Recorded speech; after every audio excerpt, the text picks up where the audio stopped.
Hello, friends. Today, we open our eyes under a sky thick with dust and golden light. What a wonderful morning to rise from one kind of silence into another. No traffic, no phones, no emails, just the slow breath of ancient stone and a god's gaze pressing into your chest. The kind of morning where nothing belongs to you anymore. Not even your body. You do not wake with comfort. You do not stretch with ease. You emerge, half-formed, like a statue, unchiseled, sticky with the residue of dreams you were not invited to. The air is warm already, but not with love. It is warm, like a breath blown directly onto your skin by a creature that does not blink. You feel it, that invisible weight, as if the gods woke first, gathered around you, and decided unanimously, today you will be seen. You're not lying in a bed. You're lying on something older, rough reed mats that crack when you move, softened by layers of linen that have forgotten your name. The scent rising around you is not from laundry or herbs or wood smoke. It is the smell of warm sand, of stagnant incense, of papyrus scrolls that burned before they were ever read. You open your eyes, and the ceiling above is not a ceiling, it is a sky painted with the dim remains of constellations. Not stars, but eyes. The gods are watching. Not the tender way humans watch a child sleep, but the way a predator studies a ripple in the grass. And you already know this is the wrong side of Ma'at. There is no chaos in the room, only precision, balance, and judgment so exact it feels impersonal. That's how you know it's divine. The gods don't hate you. Not yet. They simply have questions about how you slept, how you breathed, where your thoughts wandered in the night. Were they pure? Were they permitted? Were they yours? Because in this moment, even your thoughts feel like they've been borrowed, rented from some ancient library, and returned late. Ra begins to rise.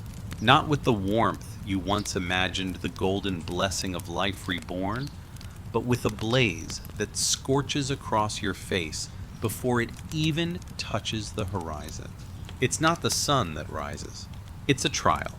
Your eyes sting not from sleep, but from punishment. Ra doesn't nod in recognition. He blinks once, and that's all it takes for your skin to feel thinner. You sit up, slowly, like you're being unwound from a spell, and every muscle complains, not like the usual aches of a bad mattress, but like something deeper. Like your body is tired of being mistaken for yours. The floor beneath you is stone, cool but gritty, the kind of texture that doesn't welcome feet, only records them. It's etched with something symbols. Maybe, but you don't look closely. Because today, even the floor might judge you. You rise anyway? Carefully. The silence in the room shifts, as if it noticed you trying to be brave. Outside, the sky is too wide, too open, too exposed. You step toward the threshold of the temple, and the wind carries ash. Not soot, not fire, but memory-burned offerings, crushed blossoms, forgotten names. It gets in your mouth, coats your tongue. It tastes like regret, someone else whispered. You glance toward the horizon, and you feel it not just the heat of the desert, but the certainty that today is not yours. You woke. Yes, you moved. Yes, but you did not receive permission. And above it all, Ra pulses across the sky, not like a parent watching over a child, but like a judge pacing behind the witness. Each step you take forward is noticed, noted, measured. You are being measured already, and it's not even breakfast. You try to breathe more quietly. Maybe, you think, maybe if you move gently, the gods will forget your existence. But that thought is foolish. The gods don't forget. That's what priests are for. That's what temples are for. That's what dreams are for. To remember the people who thought they were too small to be noticed. You are not too small. You are exactly the right size for punishment. A crow circles overhead, but it's not a crow. It's something wearing the shape of a bird. Its wings beat like paper against stone. Its eyes flash once with that flat, unreadable light, and then it moves on. You are not important enough for interruption. only for slow observation. You reach for water, not to drink, to cleanse, but your hands hesitate over the basin. You can feel it. That strange weight, not physical, moral, ritual. If your fingers touch the water without permission, will you insult Sobek? Will you dishonor Ma'at? Is this water pure? Are you? You don't know anymore. The temples taught you to ask questions, but never told you which ones were safe. You wash anyway, not for cleanliness, but for the ritual, a symbolic gesture, a hope that someone is watching who might see this as reverence. The water is cold, not refreshing, but biting, as if it, too, has an opinion. Then the earth gives a low groan, just beneath your feet. A tremor, not seismic but sacred, somewhere below the ground, in the chambers where the priests won't speak. Someone just chanted your name. You feel it like a ripple in your ribs. That's when you know. Today, you are not waking up into the world. You are being summoned. And nothing about the light feels safe anymore. Your hands are still wet when the itching begins, first as a whisper beneath the skin, like a dry wind slipping under a doorframe. At first, you think it's only dust, the fine desert powder that settles into folds and elbows. But it deepens quickly, traveling in ribbons along your arms, weaving through your shoulders and chest as if your skin were no longer a boundary, but a scroll waiting to be erased. You feel it especially along the ribs, where the linen tunic clings too tightly and where yesterday's heat never truly left. It's not an irritation. It's a signal. The gods are writing on you. You glance down and see nothing. No boils, no red rash, no physical sign of infection or injury. But you feel it, deeper than nerves, like an invisible ink warming its way into visibility. Like your flesh is remembering something that happened in another life. The first sting hits behind your neck, where sweat always pools, and then it spreads like wildfire disguised as steam. You try not to scratch, but the resistance only makes it louder, and now your scalp is alive with movement. Not pain, just motion. Tiny footsteps. Crawling judgment. Sekhmet is awake. Not the lion-headed goddess of war in ceremonial form. Not the grand protector of pharaohs, rendered in gold leaf on temple walls. She is here now, in the low fever, blooming beneath your skin, in the pulsing of your temple, in the way your vision narrows for just a breath before returning, as if someone is squeezing your spirit from within. She does not arrive with roars or fury. She arrives like heat itself, quiet, cruel, and indifferent to your appeal for mercy. You step away from the basin and try to breathe through your nose, grounding yourself in routine, clinging to familiarity. You reach for the linen that's been folded beside the altar wrappings that once felt like comfort, but now feel like bindings. You wrap your torso, your arms, your waist. Each motion feels rehearsed but fragile, like someone else taught your body how to move in this ritual long before you arrived. The linen clings too tightly today. It's not sweat that causes it, it's something more insistent, as if your body is expanding from inside out, swelling with secrets and discomforts the gods forgot to bless away. The air shifts again, drier now, but heavier. A scent seeps into the space, slow and metallic, the faint tang of iron over coals. Not blood, not quite, but something close. You remember then, Sekhmet's breath smells like copper left too long in the sun. You've never read that on a scroll, never heard it whispered in a temple, but your body knows it now, and knowledge like that cannot be returned. As you wrap your ankles, the itching sharpens into a need. Your thighs feel scraped from the inside, your back like it's being observed by something perched just behind you, not touching, not speaking, just watching. Waiting for the moment you make a mistake. You try to stand still.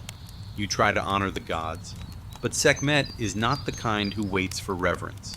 She is not soothed by incense or chants. She wants you raw. And so your skin begins to shed, not literally, but in spirit. Every layer of linen feels like it belongs to someone else. You look down, and the wrappings resemble funeral bands more than clothing. and a strange certainty rises within you. You're not dressing for the day, you're dressing for a reckoning. You shift your weight from one foot to the other, searching for relief. But the floor is too hot now. The sun hasn't even crested fully, and already the stone beneath you is awakening. Your sandals are missing. You forgot them, or perhaps they were never yours. So you step into the day barefoot, into a courtyard carved from sun and shadow, and the earth greets you with silence that feels complicit. The itching crawls higher, wrapping itself around your spine like a serpent without form. You wonder, has a priest cursed you? Have you angered a statue during a festival you forgot to attend? Or is this something older, more cosmic? You pass a fig tree, its leaves drooping in the heat, and for a brief second, your vision blurs not from pain, but from a kind of divine dizziness. You see her in the corner of your eye. Not the full lioness, but a glint of her gaze, a shimmer of gold fur and eyes that blazed not with anger, but with expectation. She has not cursed you. She has noticed you. And that is, somehow, worse. Because when a god notices you, it means you have been moved to the board. You are no longer invisible. You are a piece in a divine game. You scratch once, without thinking, and the relief is immediate, but damning. You can feel her smile. The sweat trickles down the curve of your neck, not because of temperature, but because Sekhmet has given you a gift, not a blessing, a test. She has lit a fire beneath your skin to see what you will burn. And you are burning now not with fever, not with sun, but with the weight of a gaze that does not blink, does not speak, and will not look away. The courtyard releases you, like a breath held too long, but not with ease. Your steps fall onto compacted earth, patterned by sandals, that passed here before you priests, servants, messengers, ghosts, each print a memory, each shadow sharp, edged with sunlight that cuts like thin copper. You move without hurry, but without pause, the way you would walk through someone else's dream, conscious of not waking them, but aware they are watching you all the same, beyond the outer wall. You hear it first, before you see it, a low murmuring, not of people, but of current May, the Nile, mother of grain and blood, approaches not with song, but with slow resentment. The air grows wetter as you near, but not sweet. There is a thickness to the humidity, a smell like spoiled fruit hidden in reeds, the scent of offerings rotted into accusation. You used to find comfort in this approach, used to believe that the Nile forgave, that its eternal motion could wash away both sweat and sin. But today, it recoils. Even before your eyes fall upon the water's edge, you feel it that drawing back. The same way a wounded animal might shrink from touch, the water has not left. But it is watching, suspicious, shallow, green where it should be, silver. It licks the shore not with affection, but as if tasting it for disease. You crouch down, hands poised to gather a small wash, a ritual rinsing of the face and chest as tradition demands. But the water doesn't welcome you. It shudders. You pause, leaning closer, not because you're brave, but because it's what your body expects. This is how mornings go. Ritual, rinse, renew, but the closer you come, the more the reflection warps, not like ripples, but like resistance. Your face doesn't float in its surface as it should. It distorts, elongates, shrinks. You see your eyes, then you don't. You see your jawline, then it stretches into a grimace, as if the Nile is trying to spit you back before you've even touched it. You hover your hands above the surface, but droplets leap back onto the shore like startled insects. A breeze curls through the papyrus reeds, but it doesn't cool you. It feels like breath blown between clenched teeth. You remember the teachings how Sobek rules these waters? Crocodile god, guardian of fertility and chaos. And you remember his rage, how even gods with sacred charge can bite when displeased. You lower your hands. The water does not rise to meet them. And there, just at the edge of your vision, beneath the scum-laced current, something dark slinks by. Not a fish, not a leaf, something that drags shadow behind it, like it has no intention of surfacing.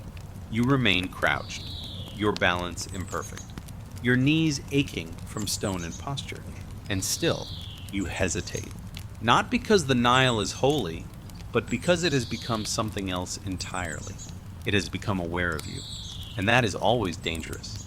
You whisper an apology, though you're not sure for what. Perhaps for arriving, perhaps for existing. The reeds shift again, and you hear what might be laughter, or what might be a frog, or what might be the river's way of saying that your presence has disrupted something that took 1,000 years to become still. You stand slowly, and even that is not without consequence. The water stills again, but not in peace, in judgment.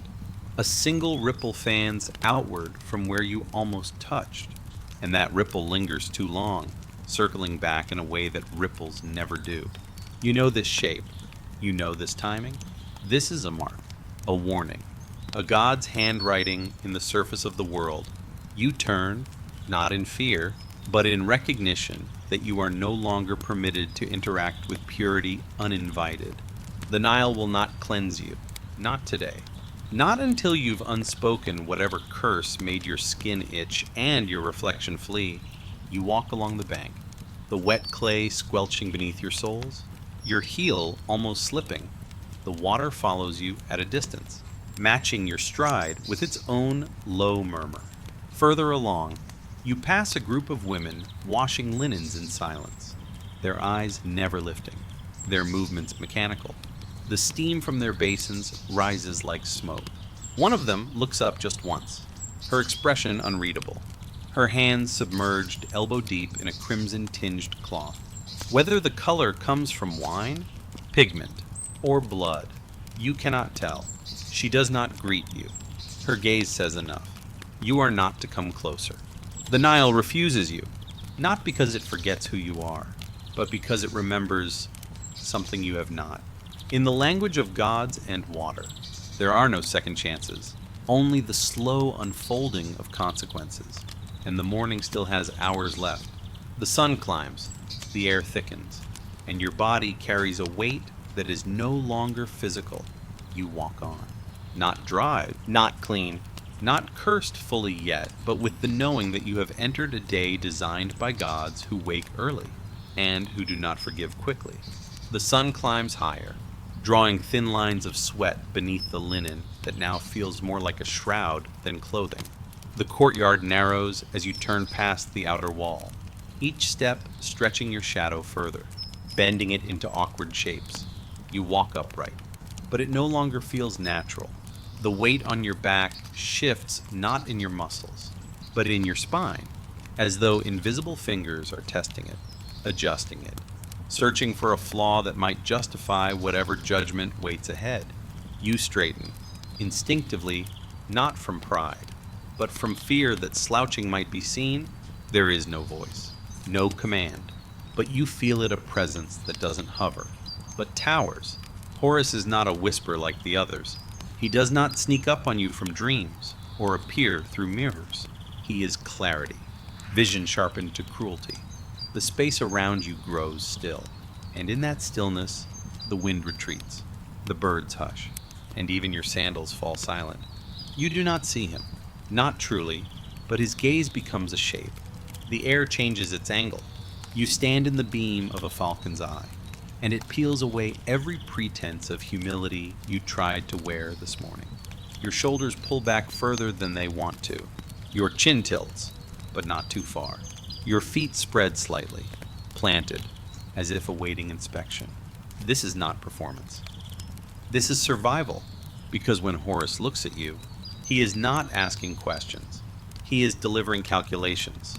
The tension in your hips, the curve of your spine, the slight drift of your thoughts, all of it is being measured against a standard you never learned, but are now expected to meet. The falcon-headed god does not descend. He remains unseen but palpable, as though cast from the shadow of something celestial. You are not asked to kneel, yet every vertebra in your body feels the urge to bow. But bowing would be incorrect. Submission is not humility. It is escape. and Horus does not tolerate escape. He was born of vengeance, raised in the heat of dispute, and sculpted by a war that split the gods into before and after. He understands posture. He invented it. He wore it as armor before men learned to stand upright. You feel your ribcage tighten, not from breathlessness, but from pressure. Each inhalation must now be precise, shallow enough to be deferential, deep enough to be steady. You are being tested not on belief, but on alignment. Not moral alignment, physical, spiritual, cosmic. Your body is the needle, and Ma'at is the scale. And somewhere, the feather wavers, uncertain if it should trust what it senses. Your left shoulder twitches. You know he saw it, not with eyes, but with force. Horus doesn't need to watch you to see you. He exists in the gap between your intentions and your execution. He is the part of you that flinches when no one is looking, the moment of hesitation between truth and compliance. And he holds court in this corridor of light and shadow, his gaze extending not just through space, but through memory. You remember how you stood yesterday, how you avoided the temple steps, how you rushed your bow to the priest who spoke the morning prayer. These things now return as artifacts in the courtroom of your spine. The judgment is not loud. It is meticulous. It unfolds slowly. The way time tightens around regret, your foot lands slightly uneven. A pebble shifts beneath your heel, and that small imbalance ripples up your calves, past your knees, into your hips, and through the base of your skull. You feel it immediately. Horus has registered it, not as error, but as intent. The difference, in divine court, is fatal. You try to correct your gait, but the correction becomes stiffness. And stiffness is deception. So you let yourself stumble slightly, just enough to show honesty. You hope that's enough. Around you, the walls are etched with images of kings in midstep, perfect lines of symmetry carved by hands who understood that posture was not just an expression of form, it was a language. You wonder how many of them passed this test, how many fell beneath it, how many were bent for life because they thought they could lean just a little and not be noticed. And then silence breaks, not with sound, but with release. The pressure lifts, not entirely, but enough to let your spine curve back into something like human. You are not dismissed. You are allowed to continue. That is the only mercy Horus offers. Permission to move. You walk on, but slower now, aware that the muscles of your back remember the gaze more deeply than your mind does. You pass through the gate and into another corridor, this one darker, where torchlight flickers across plastered walls and dust swirls like incense no one lit. You do not speak, because judgment is not over. It has only changed form. And though your spine aches with the effort of standing correctly, you know better than to relax. Because in Egypt, even posture is a prayer. And your body has already said too much. The corridor narrows, as though the architecture itself has lost patience with you. Walls pull inward, not just in space, but in mood. Every breath you take echoes slightly, and not just in your ears, but within the ribs themselves, as though your lungs are learning to mimic the rhythm of something older, less forgiving. The torchlight is now distant, flickering behind you like a memory half forgotten, and what lies ahead is neither bright nor dark, only uncertain. The air has shifted again, drier now, smelling faintly of crushed ink, burned parchment, and stone that has absorbed centuries of names. You feel it before you see him, the presence that does not announce, but records. There is no footstep, no voice, no shadow. There is only awareness, the sense that every thought, every word, every glance you've cast since waking is now sitting in a neat column somewhere. Cross-referenced and tagged in a language you can't read, you enter the chamber without ritual. It has no doors, but its entrance feels earned. The moment your body crosses its unseen threshold, your breath becomes archival. Your heartbeat becomes entry number 7,601. And there, in the quiet that isn't silence, He waits not as statue or painting or symbol, but as certainty. Thoth does not stare. He calculates.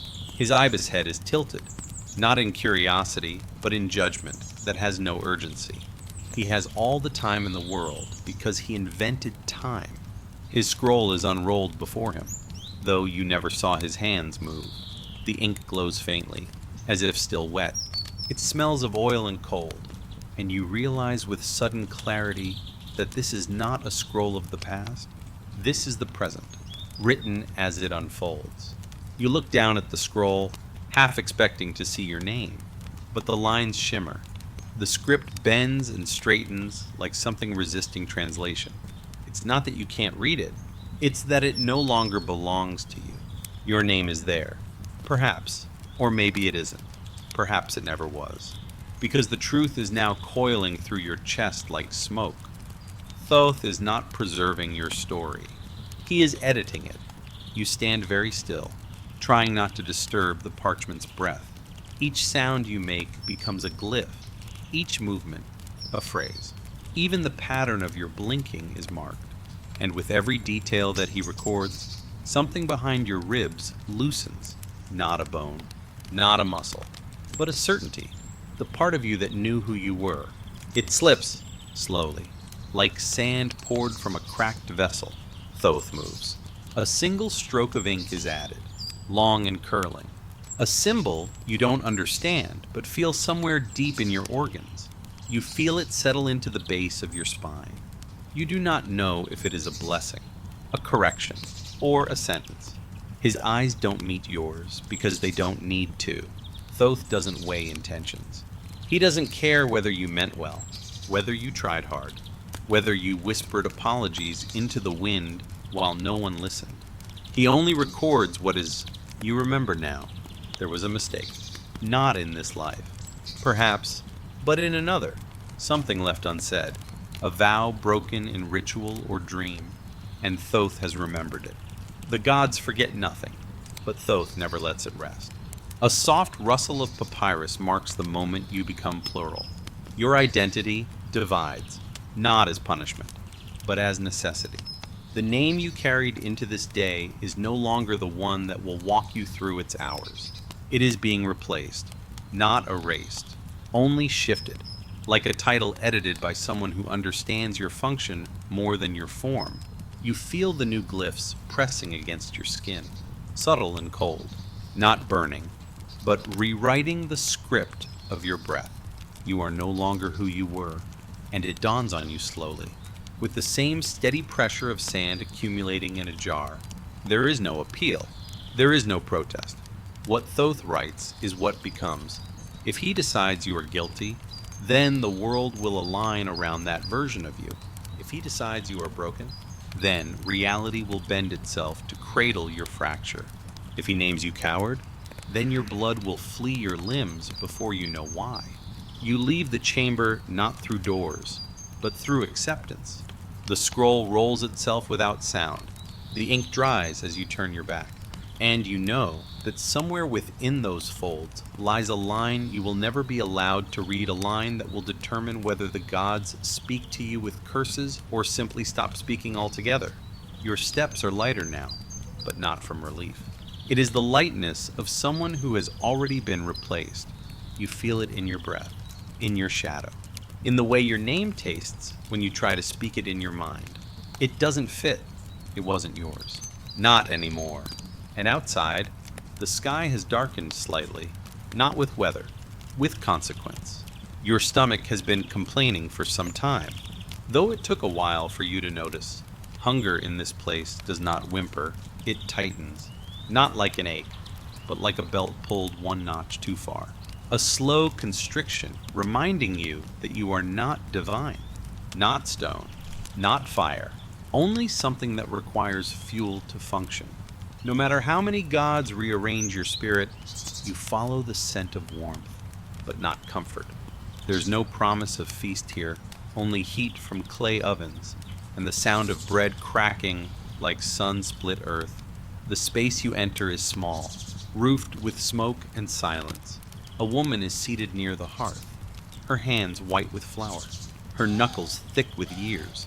She does not look at you when you arrive, and she doesn't need to. She places a rough disc of barley flatbread onto a plate made from unfired clay, its edges chipped. There is nothing ceremonial about it. This is not an offering. This is what remains after offerings are done. And it is for you. You sit, not on cushion or chair, but on woven mat that crackles under your knees. The bread is still warm, but already hardening at the edges, like it's resisting you. You lift it. The weight surprises you dense, dry, heavier than it appears. It has been baked, not with pleasure in mind, but endurance. You take a bite, and it does not yield. Your teeth grind it into dust. Your mouth dries before you can swallow, and still you chew. There is no flavor, only texture, like soil, like memory, like consequence baked into grain. You remember now the stories how Set cursed the fields with salt in years of conflict, how famine once spread through entire gnomes, and people learned to eat bark, insects, clay. This bread tastes like that memory, not because it contains those things, but because it holds the impression of scarcity. It was made by hands who remember the river when it failed. And now those memories are baked into your breakfast. Beside the bread sits a dish of mashed dates, dark and sticky, clinging to themselves like secrets. You dip a corner of the bread into the fruit and lift it to your lips, hoping for sweetness. It arrives, but not without cost. The dates are overripe, fermented at the edges. There is a hint of sour, of something turned just slightly, as if Bastet, the goddess who blesses the home and food, has turned her face elsewhere. You eat anyway, because refusing food, even flawed food, is a prayer wasted. And today, you cannot afford that. There is no meat.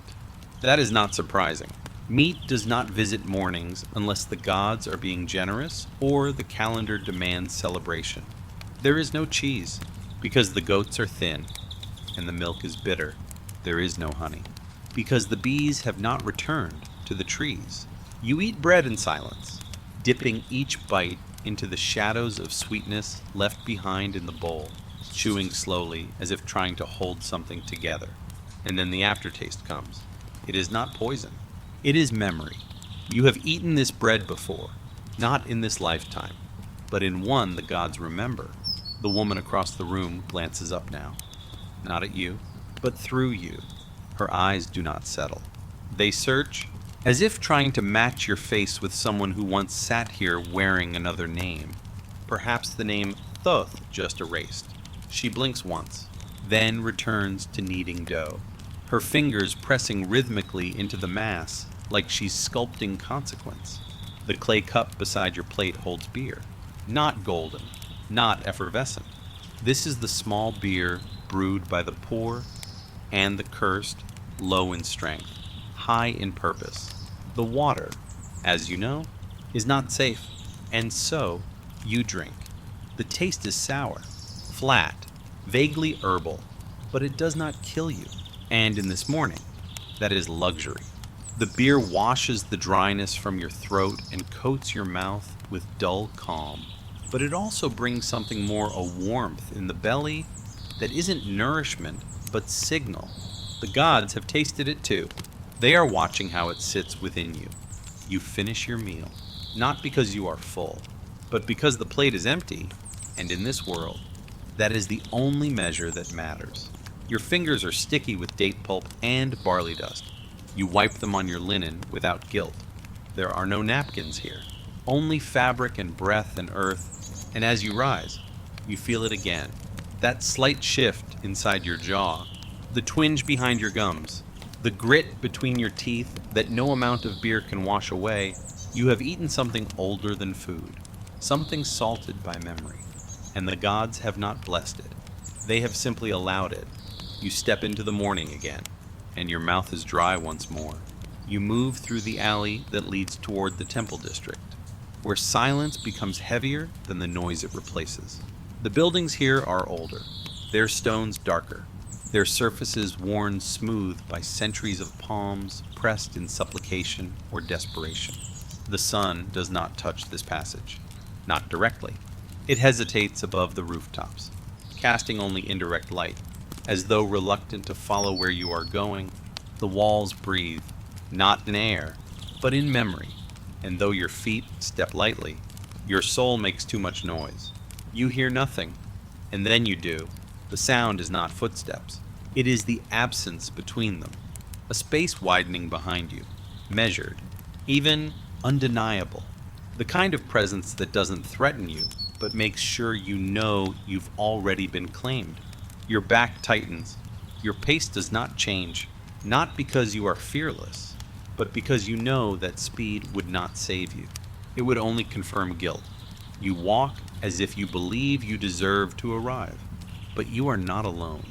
Anubis is behind you, not in the way jackals trail wounded prey, but in the way truth waits at the edge of denial. His presence is cold, not with temperature, but with precision, the kind of chill that follows after the dead have been washed and wrapped. A silence that does not ask, but records. You do not see him. You are not supposed to. The moment you turn to look is the moment you forget your way, and in this stretch of earth, forgetting means forfeiting. The scent changes again. It is faint, but distinctive lotus petals soaked in oil, linen scorched by incense, a hint of natron, the salt of preservation, not strong enough to overwhelm, just enough to remind you that someone has already prepared your body. Should it be required, you feel the pressure at the base of your neck. Not pain, but weight, as if your name has been replaced with a number, as if your shadow is being measured for its final length. A bird cries in the distance, not the call of Horus. Not now. This is a desert crow, circling without judgment, curious whether today's offerings will include flesh. You walk past a shrine crumbling at the edge of the street. It is so small, so old, that no one prays here anymore. But the scent of milk and fig lingers beneath the dust, and the stone still hums faintly with invocation. You don't stop to pray. You know better than to speak when you are being followed by a god who already knows your thoughts. Your left hand begins to tingle, and you do not understand why until you realize it's the hand that once held something stolen. Not today, not even this lifetime, but the body remembers, and Anubis has read the contract written in your bones. He does not accuse, he does not threaten, he does not ask you to confess. He simply walks behind you, silent, patient, carrying no blade, because he knows you'll bring yourself to the threshold. Everyone does. He is not the god of fear. He is the god of procedure, and your soul is in review. You reach the end of the alley where it opens into the edge of the temple court. The light is brighter here, though it doesn't feel warm. It feels clinical, an exposure meant not to bless, but to reveal. You pause, but only briefly.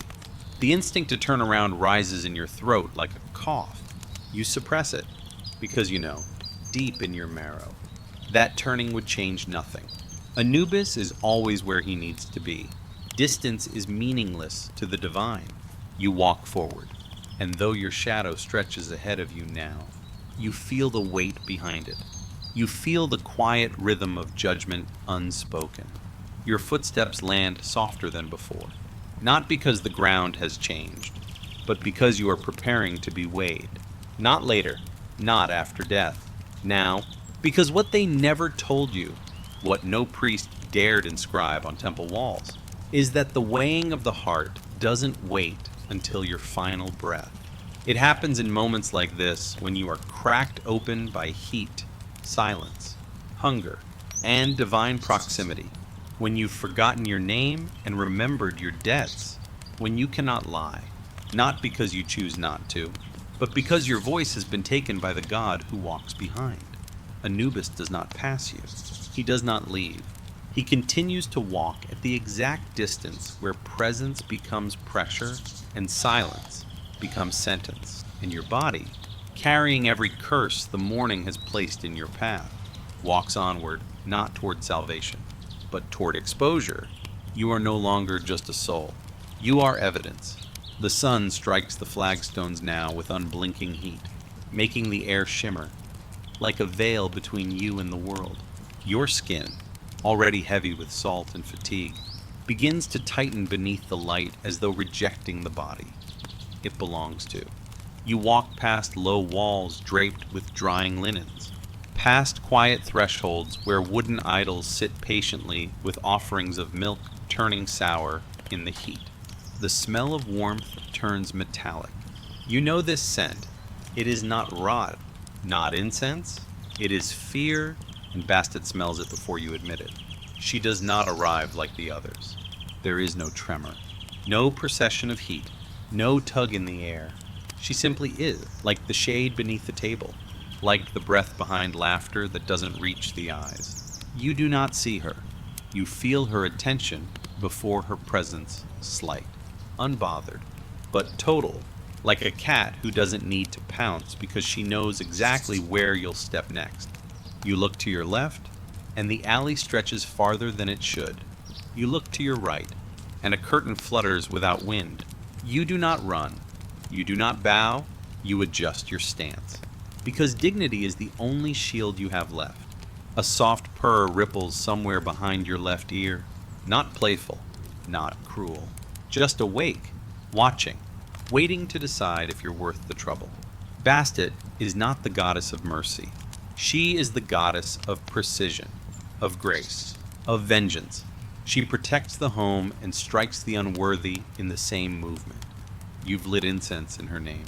You've placed dried fish at her shrine, but she remembers not the gifts you give, only the manner in which you give them. She is not impressed by offerings wrapped in fear, and you reek of it now.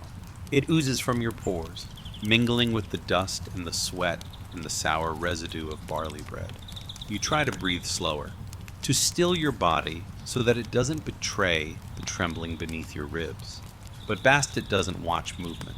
She watches the space between stillness and control, the delicate balance where performance becomes truth. You pass by a doorway where a cat lounges, paws tucked neatly beneath her chest, eyes narrow and unreadable. Her tail flicks once. You do not know if it is a warning or an invitation. The air thickens. You know this test. Bastet doesn't scratch. She waits for you to scratch yourself to reveal your guilt in your own discomfort. Her claws are only necessary when you pretend too long. You walk forward with care, your arms at your sides, your spine no longer forced into shape by Horus, but holding itself now for survival. Your breath is measured, not shallow, not deep. Bastet lingers in your shadow. You can feel it curl slightly, like it no longer matches your form. A reminder that you do not own your outline here. You merely borrow it. You reach the edge of the square, where the shade returns under the overhang of the priest's quarter.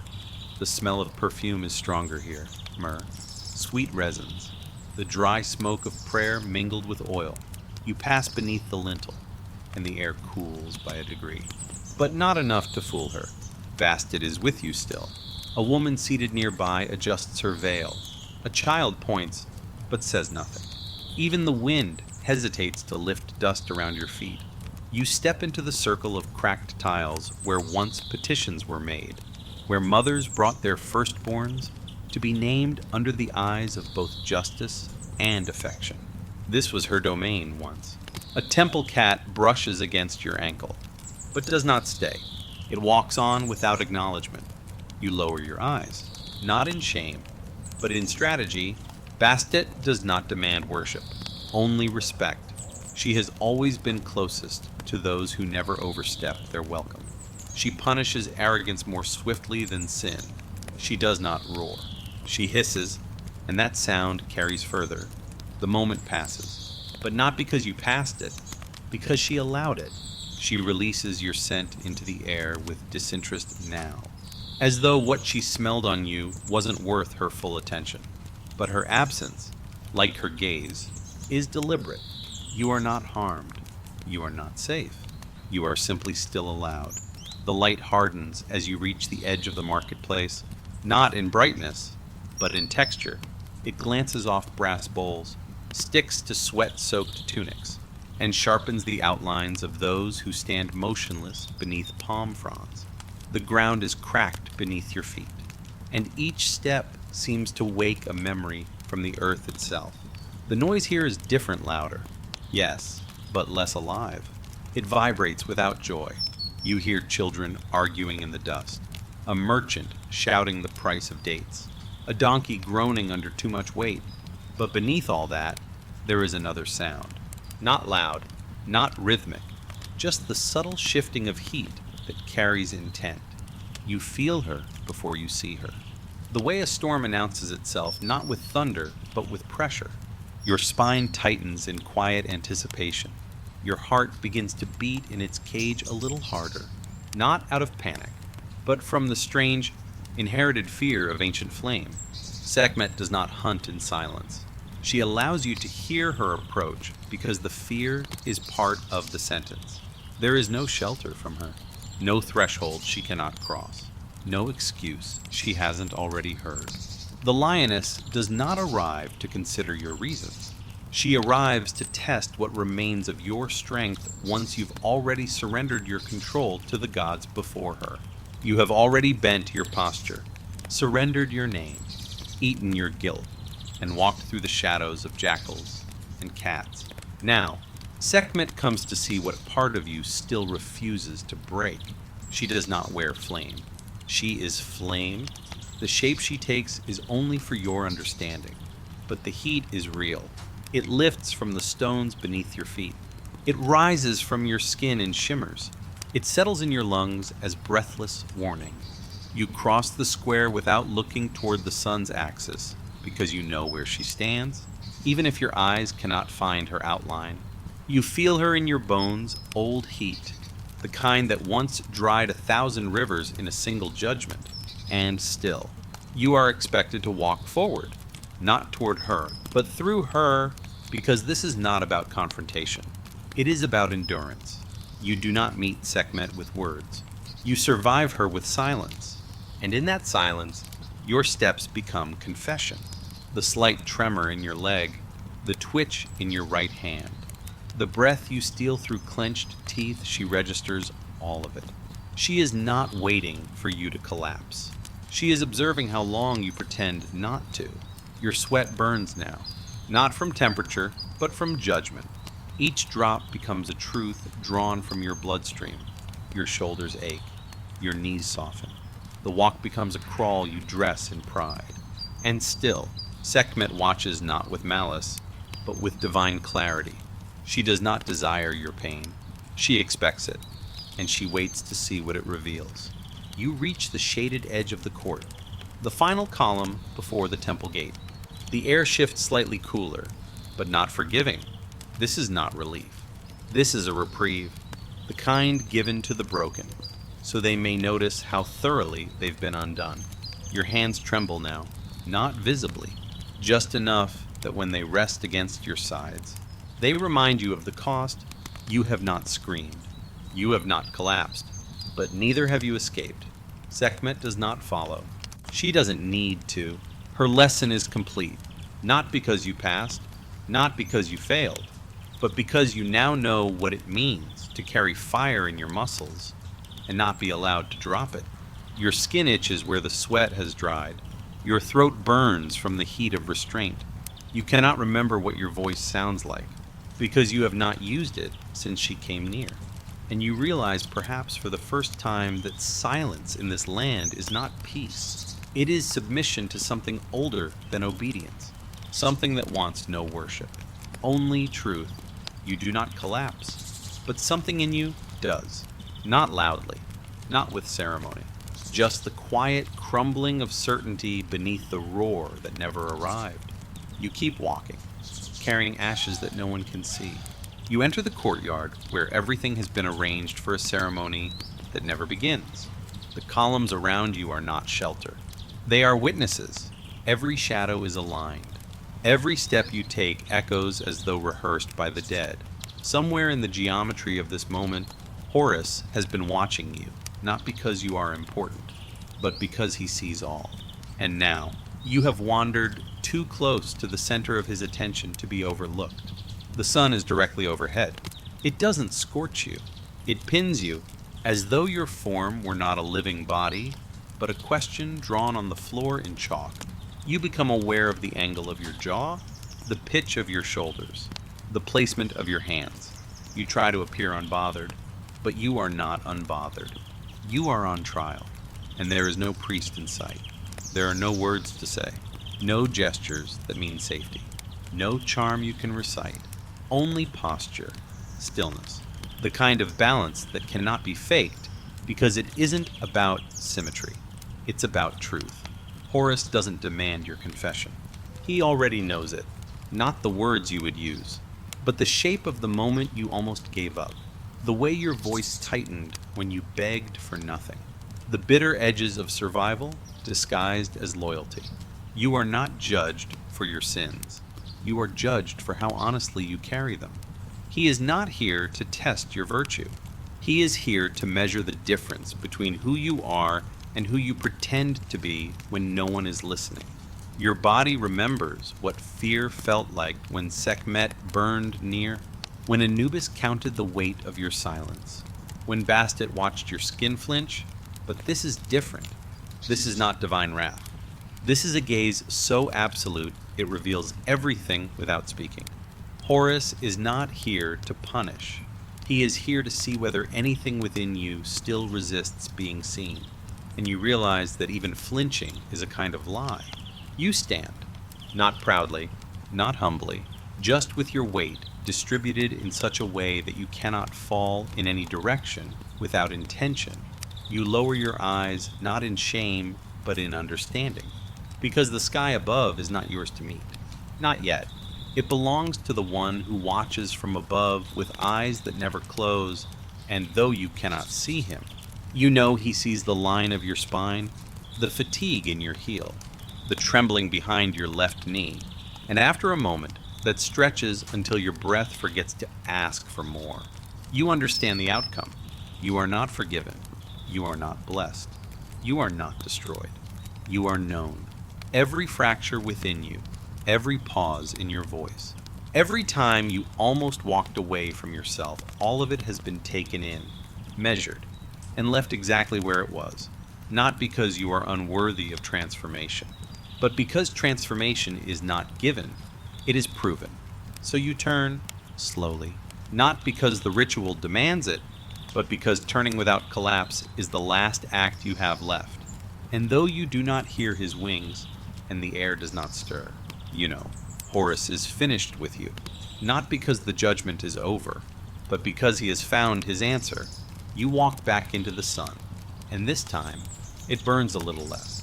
Now that the gods have receded, now that your body has crossed every threshold meant to unravel it, now that your breath has softened enough to remember its rhythm, you are still here.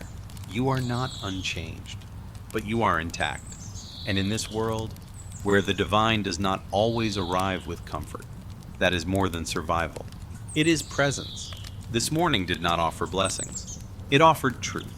You woke under the weight of gods who did not care to flatter you, who did not disguise their demands in soft language or easy rituals. They watched. They pressed. They exposed what you tried to hide even from yourself. And they let you continue, not because they are merciful, but because something in you answered their gaze without crumbling. Your body still remembers the heat, the dryness, the gaze, the judgment. But your soul remembers something else. The shape of your own resilience. You walked beneath the eye of Horus, under the silence of Anubis, through the slow-burning trial of Sekhmet, through Bastet's unspoken testing, through Maat's abandonment. You carried the weight not because you were meant to succeed, but because endurance is the only proof that cannot be argued. Now, let the breath return to your chest. Let your hands rest without holding anything. Let the silence that follows not be absence, but peace. The gods are quiet now, not because you defeated them, but because they have seen enough. The curses, the trials, the endless hunger and heat, they are not gone, but you are standing, and that is enough to make the rest wait. This day will not be easy. but it will be yours, and no God, no shadow, no divine silence can take that from you now, not because you escaped judgment, but because you endured it fully.